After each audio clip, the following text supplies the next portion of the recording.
자, 안녕하세요. 오늘은 호스피스 완화 의료에 관한 법을 좀 하도록 하겠습니다. 이 법은요, 재작년부터, 그러니까 2년 전부터 이게 이제 오픈이 됐고요. 결국 기출문제는 2개밖에 없습니다. 그리고 법도 내용이 그렇게 길진 않아서 좀 짧게 할 건데, 그럼 나머지 시간에 뭐 할 건데, 우리 작년에 나왔던 문제를 다시 한번 훑어주도록 하겠습니다. 그래서 문제를 제시한 건 아니고, 다시 앞에 의료법부터 해서 작년에 이런 문제 나왔습니다. 라고 좀 얘기를 해드릴게요. 그래서 그걸 얘기해드리면 여러분들이 약간 쇼킹한 것도 있을 겁니다. 아, 이런 것도 나왔어? 라는 것도 있을 겁니다. 일단 호스피스 완화 의료 임종 과정에 있는 법을 좀 보시면, 자, 2조의 3번을 볼게요. 2조의 3번을 보시면 요거는 말기 환자를 얘기하는 거예요. 자, 말기 환자란 적극적인 치료에도 불구하고 근원적인 회복의 가능성이 없고 점차 증상이 악화돼서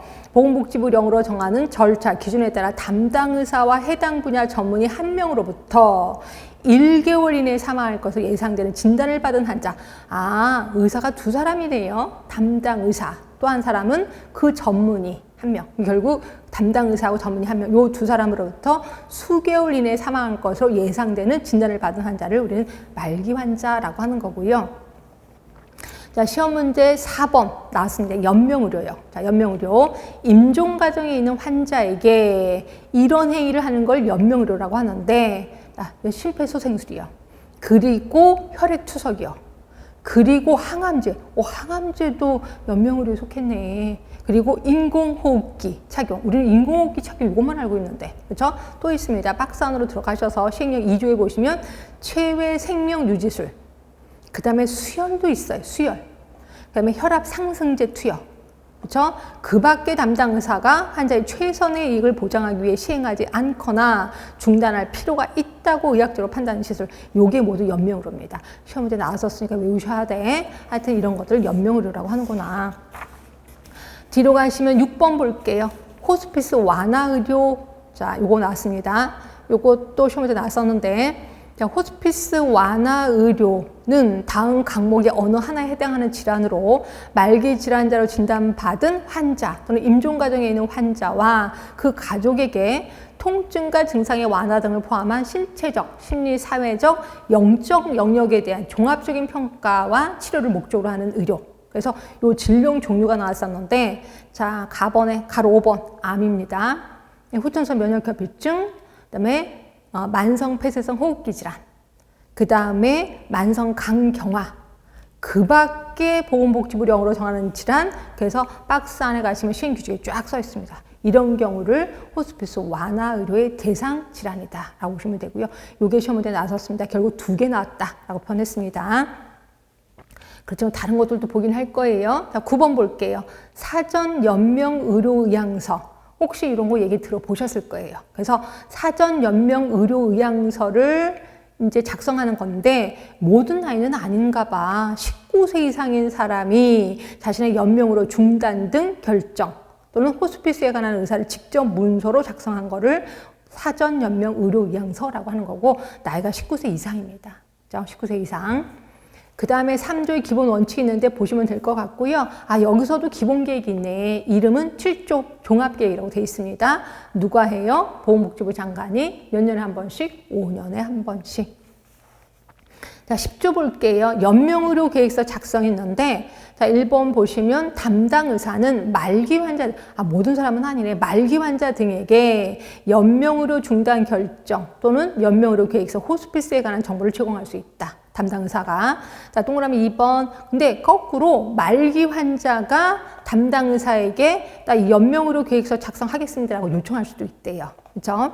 그러면 3번. 이렇게 요청을 받은 담당 의사는 그 계획서를 작성하기 전에 다음 각호의 사항에 대해서 설명하고 등등등 얘기를 하고 있습니다. 그래서 내가 말기암 환자인데 내가 죽으면 나 이거 연명으로 이런 거 안 하겠다라는 거를 미리미리 쓸 수가 있다라고 보시면 되고요.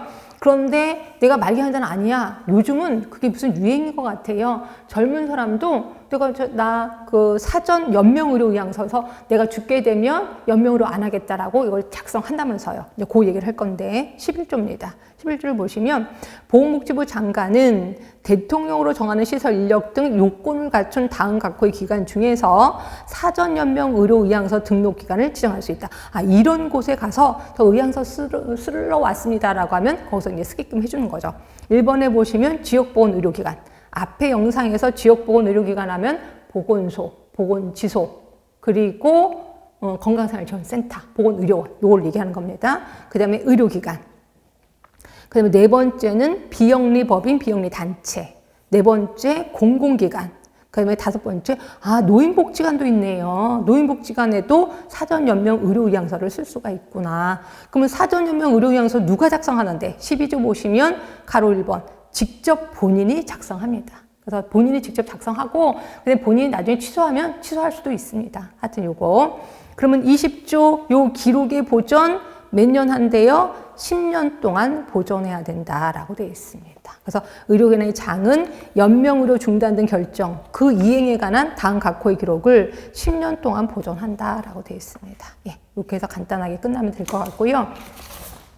자, 문제 볼게요. 문제 보시면, 자, 호스피스 완화 의료를 제공할 수 있는 질환, 아까 기억하시죠? 만성 폐쇄성 호흡기 질환 분명히 있었습니다. 답은 1번인 거고, 그 다음에 2번입니다. 환자 연명의료 결정에 관한, 연명의료 중단 결정을 한 임종 과정에 있는 암 환자에게 제공하여야 되는 시술. 아까 체외 생명유지술 하면 안 되는 거예요. 수혈? 아니에요. 혈압상승제 분명히 있었습니다. 아니에요. 마약성 진통제는 투여해도 되지 않아요? 네, 답은 4번인 거고, 인공호흡기도 역시 연명의료에 해당이 돼요. 이것도 아닌 거죠. 답은 4번인 거고, 결국 나올 문제들만 다 나와서 나머지는 제가 좀 얘기하는 것만, 줄쳐드린 것만 좀 기억을 해두시면 될 것 같아요. 자, 이렇게 해서 우리 시간적 투자를 해서 우리 12개 법을 다 얘기를 했고요. 자, 지금부터는 작년에 나왔던 부분을 잠깐만 체크해 드릴게요. 책이 없어도 돼요. 그러니까 여러분들이 보시면 법에 관련된 책은 다 하나씩 있을 거예요. 그걸 보면서 체크를 좀 하시면 되는데, 일단 의료법에서는 10조가 시험 문제에 나왔었습니다. 10조. 예전에 여기 잘 안 나왔었다. 그거 있잖아요. 내가 부정행위를 했어. 그러면 시험은 어때 했었어요? 그 시험을 정지시키거나 합격을 무효로 한다 그랬죠. 그럼 시험이 정지되거나 합격을 무효된 사람은 몇 회 국가시험을 못 본다고? 3회 국가시험을 못 본다. 이게 시험 문제에 나왔었고요. 자, 그 다음이 20조. 태아 성간별.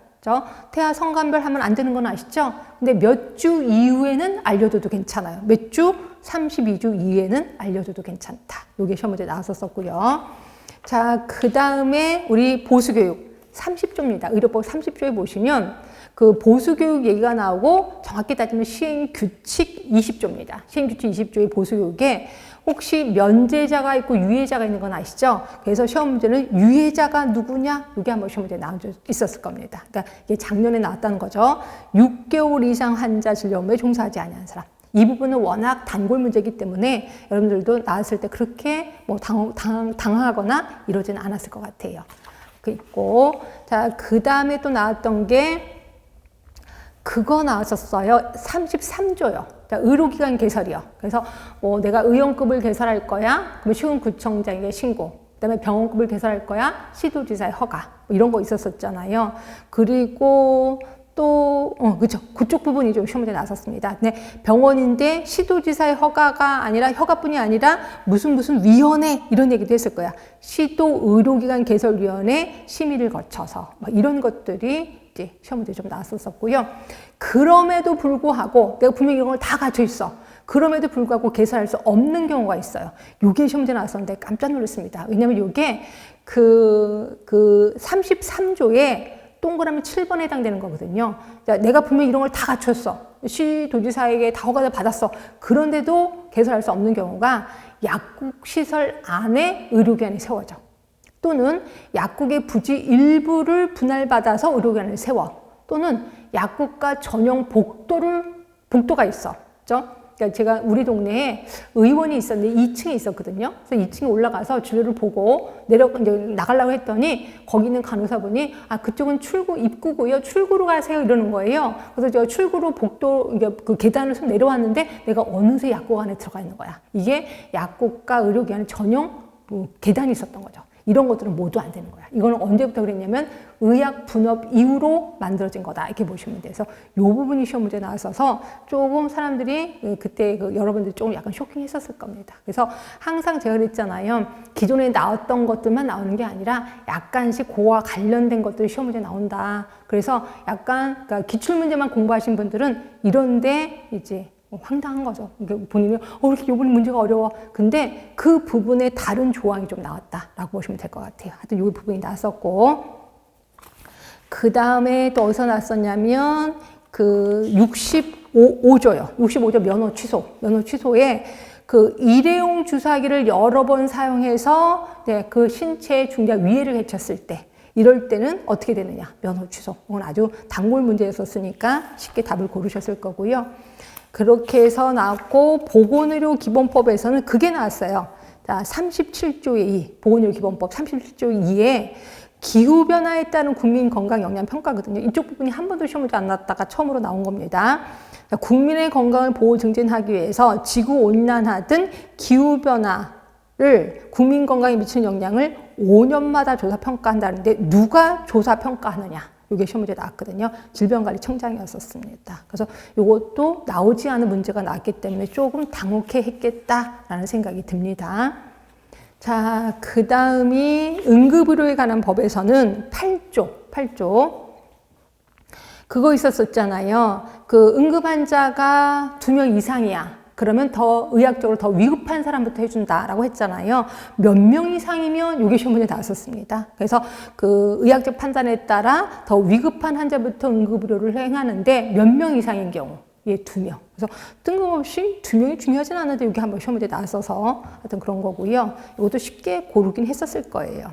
그 다음에 이제 감염병 예방에 관련한 법에서 18조에 역학조사 예전에 했었던 거 기억하실 거예요. 역학조사는 3사람이 한다. 누가 하냐면 질병관리청장, 시도지사, 시군구청장 이 3사람이 하거든요. 근데 이 중에서 시행령 13조에 있는 내용인데 이것도 나오지 않았던 문제들이 나왔는데 그거예요. 그러면 항상 역학조사가 질병관리청장, 시도지사, 시군구청장 항상 3사람이 같이 하냐? 이러진 않겠죠. 어떤 경우에는 질병관리청장이 하고 어떤 데는 시도지사 또는 시군구청장이 할 겁니다. 예를 들어서 우리 구에서 감염병이 돌았어. 그럼 우리 구, 예를 들어 마포구에서 감염병이 생겼어. 그럼 마포구청장이 역학조사를 할 겁니다. 그렇죠? 근데 서울시에서 감염병이 돌아. 그러면 서울시장이 할 겁니다. 자, 그러면 질병관리청장은 언제 하는데 두 도시에서 동시에 발생을 했어. 예를 들어서 서울시하고 그다음에 경기도에서 유행을 한 거야. 그 두 도에서 동시에 일어난 거잖아요. 이럴 때는 질병관리청장이 한다라고 보시면 돼요. 이게 이제 시험 문제 좀 나왔었습니다. 그래서 이것도 안 나오던 부분이 나와서 이것도 조금 근데 보기 중에 그냥 질병관리청장 한 명밖에 없었어요. 시도지사, 시군구청장 한 명도 없었거든요. 그래서 답은 그러면 질병관리청장이 하는 거 맞지? 그래서 아무 생각 없이 또 답은 고르시긴 하셨을 것 같아요. 그 다음에 나왔던 게 그게 나왔습니다. 42조요. 42조의 강제처분. 기억하시나요? 강제처분하는 게 1급은 무조건이고 2급 중에서는 그거 있잖아요. 세장, 골, 장파, 그 다음에 결핵, 홍역, 성수가 폴리오에 걸렸다. 그래서 폴리오 부분이 시험 문제에 나왔었습니다. 이거는 워낙 나오는 애들이 나왔었기 때문에 답은 쉽게 고르셨을 거고요.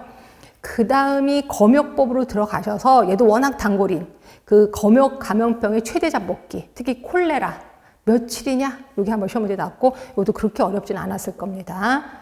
자, 그 다음에 나왔던 부분이 후천성 면역 결핍증 예방법에서 그거 기억하시나요? 외국에서 들어온 사람인데 대통령으로 정하는 장기 체류자는 음성 확인서를 제출해야 돼. 근데 음성 확인서를 제출하지 않으면 몇 시간 이내에 72시간 이내에 검진을 받아야 된다. 요게 시험 문제 나왔었습니다. 얘도 워낙 나오던 문제들이 좀 나왔었다 하시면 될 것 같고 그 다음이 국민건강보험법에서는 제가 이제 그때 강의를 하면서 8조 자격 취득 시기가 있고, 그다음에 10조 자격 상실 시기가 있다. 근데 자격 취득 시기가 시험 문제 나왔었다. 그 날인지 그 다음 날인지 이거 좀 기억해라. 근데 솔직히 중요한 건 자격 상실 시기가 더 중요하다라고 했거든요. 근데 그게 시험 문제 나왔었습니다. 그래서 자격 상실 시기, 사망했다면 다음 날, 국적을 잃었다면 그 다음 날, 이런 식으로 해서 시험 문제가 좀 나왔었다 하시면 될 것 같고,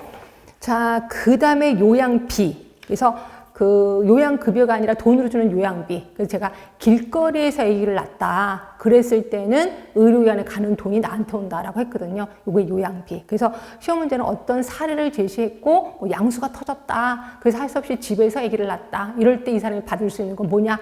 요양비를 받을 수 있었다라고 보시면 돼요. 그래서 이 부분이 시험 문제에 나왔었습니다. 자, 그 다음이 국민건강증진법에서는 어떤 부분이 나왔냐면, 잠깐만요.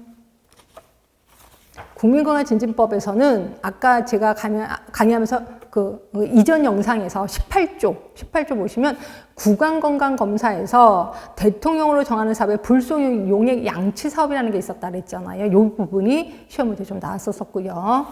그 다음에 지역보건법에서는 지역보건법 10조입니다. 얘는 워낙 나왔던 애들이 나왔어서 그 추가로 보건소를 설치할 수 있는 경우 인구 몇만 명, 30만 명을 초과했을 때는 추가로 설치할 수 있다. 그래서 인구 몇만 명이냐? 요게 시험 문제 좀 나왔었고요.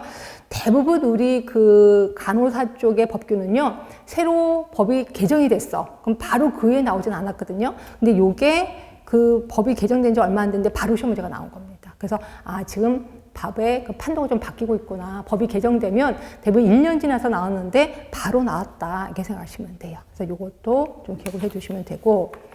자, 그 다음에 또 나왔던 게 뭐냐면 23조요. 23조. 그 이전 영상에서 건강검진. 내가 예를 들어서 동작구의 의사인데 영등포구에 있는 요양원에 가서, 양로원에 가서 할 거야. 그럼 그 영등포구의 보건소장에 신고해야 되는 거. 요것도 워낙 나오던 단거리인데, 이게 또 한번 시험 문제에 나왔었다는 거고요.